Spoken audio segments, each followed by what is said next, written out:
Hello guys! Welcome back! Kaka-receive lang natin ng bago nating laruan. Ito, Insta360 X3 action camera. Mamaya i-unbox natin to, samahan nyo ko. Got this after 3 days, so ito na. So perfect to sa mga rides natin like bike rides and motorcycle. Also kung nagbibiyahe tayo with our Strada or with our Montero, pwede nating ilabas yan sa bintana para makita natin yung buong 360 surroundings natin. So I can show you more about the scenery and kung ano yung mga nasa paligid natin habang nagbibiyahe. So never ko pang nasubukan tong gumamit, pero meron ako dati Ricoh Theta na 360 that was way back, I bought it like way back 2016 kung hindi ako nagkakamali, or 2015. Wala kasi siyang display tulad nito, meron siyang display. Yung Ricoh Theta ko kasi dati is walang ka-display yon. Puro ano yon, nakakonect lang sa ano mo, sa cellphone, and doon mo lang makikita kung ano yung nakikita ni 360 na camera. But this time, this one, meron ka ng display, meron ka ng idea kung ano yung saan nakafocus. Well, hindi mo na problema yung focusing pala dito kasi it's 360, but ano lang, makita mo lang yung idea, no? Yan. Bango pa. Alright guys, tara, buksan na natin to.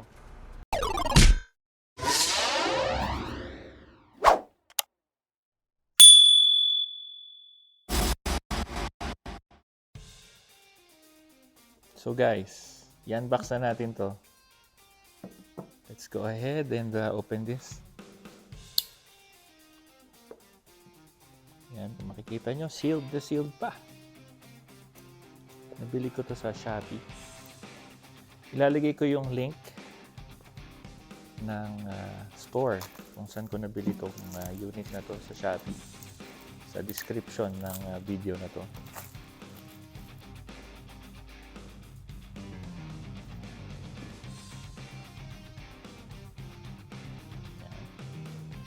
Ito na guys.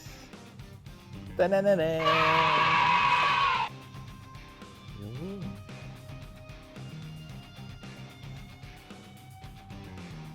Tingnan natin kung anong meron.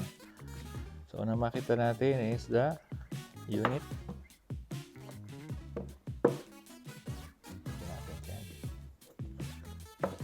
Then probably this is the manual together with the cables. So let's see. There. Type-C cable, protective pouch,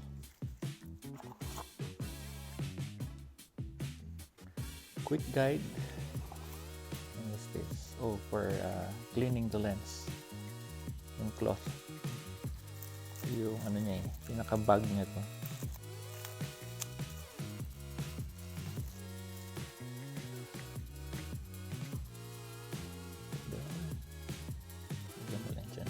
Since ano to, naka-bulge kasi yung lens niya.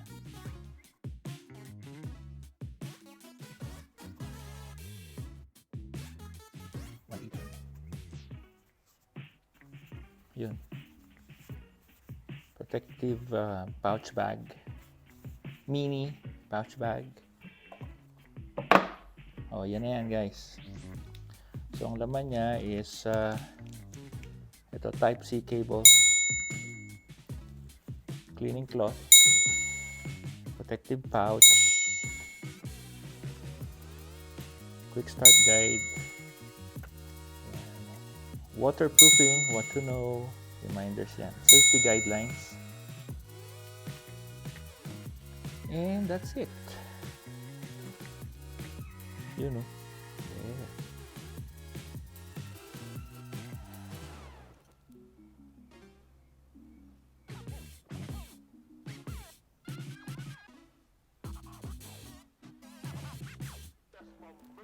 Power button. We have here the charging port. Yan. Dito yung ano ng battery. Let's see. Let's remove this.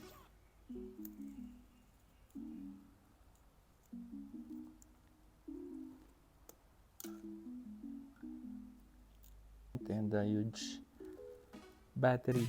This is 1,800 milliamp hours of capacity. There.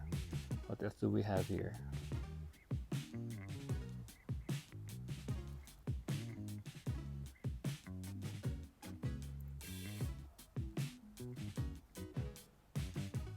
Laki ng screen. Touch screen to guys, 2.25 inches. Yung laki niya. Yan.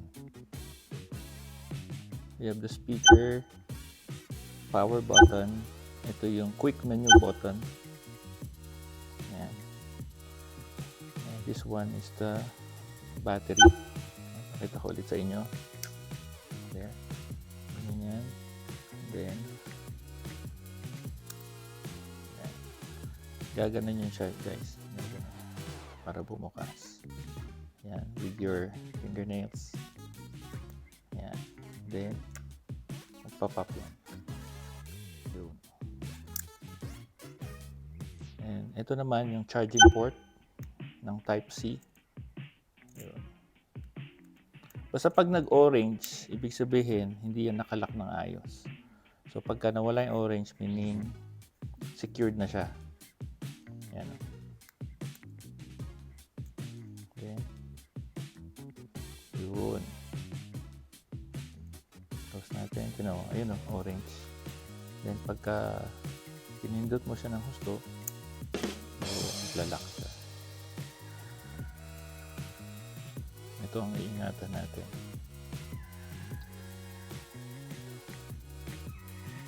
Kaya merong casing yan eh. So dito, pwede mo siyang screw in ng standard mounting screw ng cameras. Kung gusto nyo parang GoPro style na mounting, ito, kumuha ko ng, binili ko to third party to.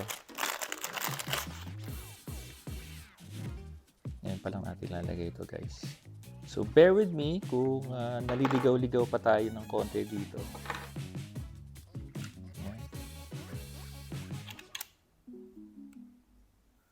There.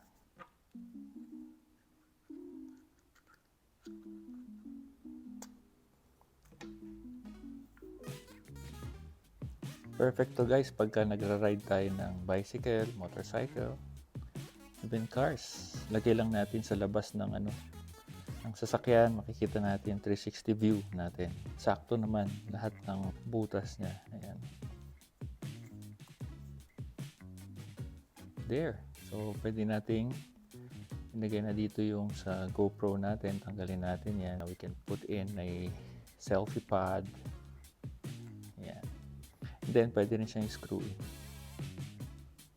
Tapos, protection pa siya from impact. Yan lang. Ang di lang mapoprotektahan nito is this one. Yan. So, be mindful of this lens, lalo when you're dealing with 360 cameras. Laging may ganyan yan. Kasi parang pa-fish eye yan eh. So, yung angle niya pag ganun, yung tingin niya pag ganun, tapos yung isa dito pag ganun naman. And then, magmi-meet sila dito in between. Yung vision niya, yung tingin niya. Tapos pag sasamahin niya yun, 360 na siya. So, kaya nagiging invisible to kasi nandun siya sa point ng yan, kung saan nagdudugtong yung dalawang video or dalawang image. Kaya nawawala na ito pagka meron kang selfie stick. Pakita ko sa inyo yung 365.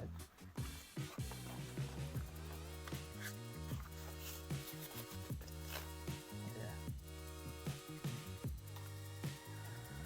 Ikot nyo lang. There you go. Telescopic to eh. So, yan. Ganun lang guys. Tapos meron kasi ito feature na bullet time. Paikutin kasi to with this stick. magmamount ka pa ng Insta360 bullet time na holder, then you're gonna mount it here, and then you're gonna do a circular rotation while taking a video, and then setting it into slow motion. So ang ganda ng effect niya, guys. Added ito, hindi ito kasama sa order. I-share ko sa inyo yung yung mga link kung saan natin nabili lahat ng mga to.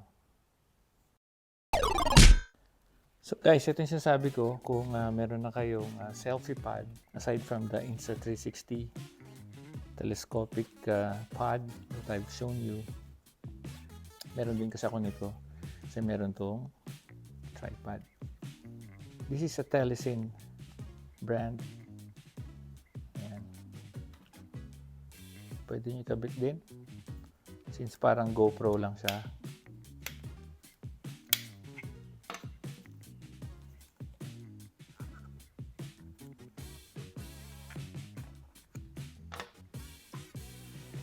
Ganyan lang naman attachment niya. So easy to use. There.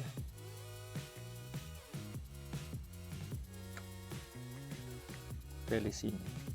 And also, gusto niyo naman dito sa mini tripod ko, ilalagay.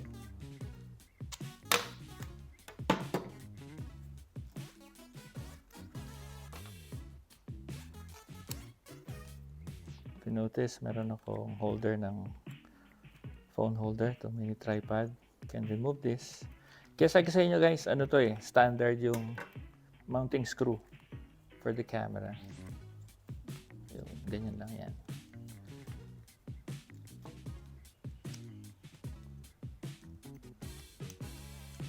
Yun na.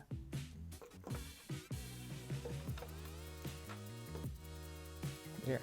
So, ang ganda nitong natin, protective case. Ito, kasi meron siyang option para kabitan mo ng mga GoPro mounts.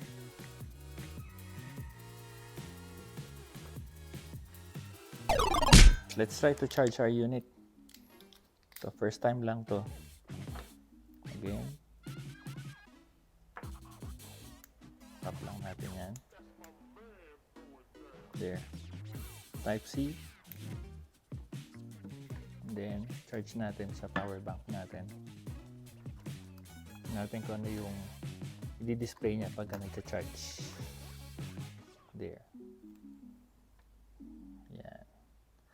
The moment na kinabit natin sa charging port, ayan, magre-red to. Yan, nag-red na siya. Meaning, it's charging. Try natin i-on. Let's see. Yan. Pagka pindot mo ng on, nag-blue na siya. There. So, ito guys. Pagka on natin, initial setup na yan. So, yan. Nire-require tayo mag-download ng Insta360 app for our Apple or Google Play to activate our camera.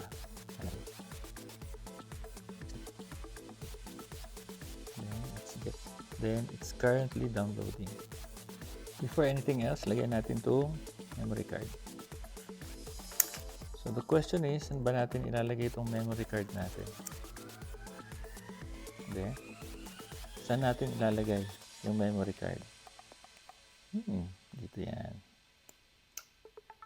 Tanggalin yung battery. Then, ito hindi mo mapapansin to not until makita mo yon. There. Yan. Pati yung orientation ayun Yan. Yan. Diyan mo ilalagay yung memory card. Ito guys. Yun.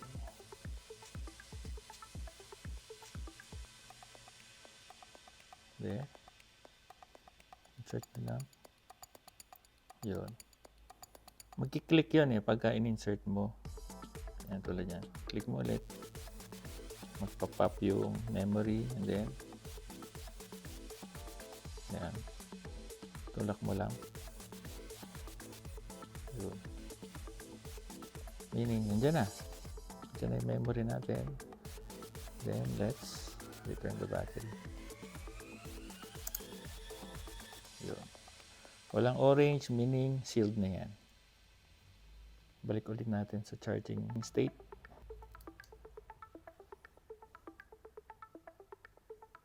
Since na download na natin, open lang natin to.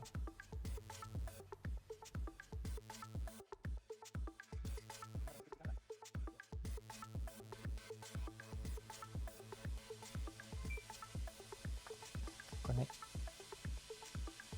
So ito guys, tanggalin natin yung protective cover ng lens. Yan. Kabila naman.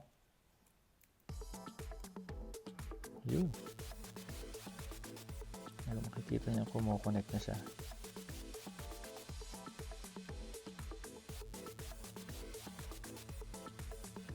Yan.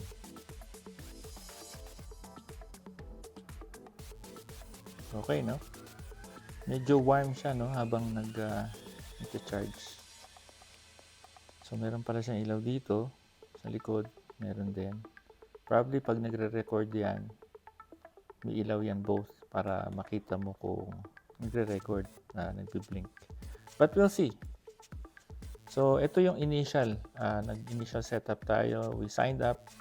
And basic, nilagyan nyo lang ng email address and other information, gender, email, and all those stuff. Ilalagay nyo lang through your phone and then magko-connect na siya dito. Gano'n siya kalaki? Pakita ko sa inyo.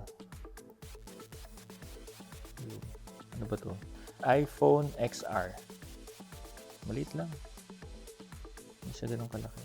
Now we're charging. We're at, I think this is probably almost 50%. Try natin photo. Ayan. Kita niyo tayo. Selfie.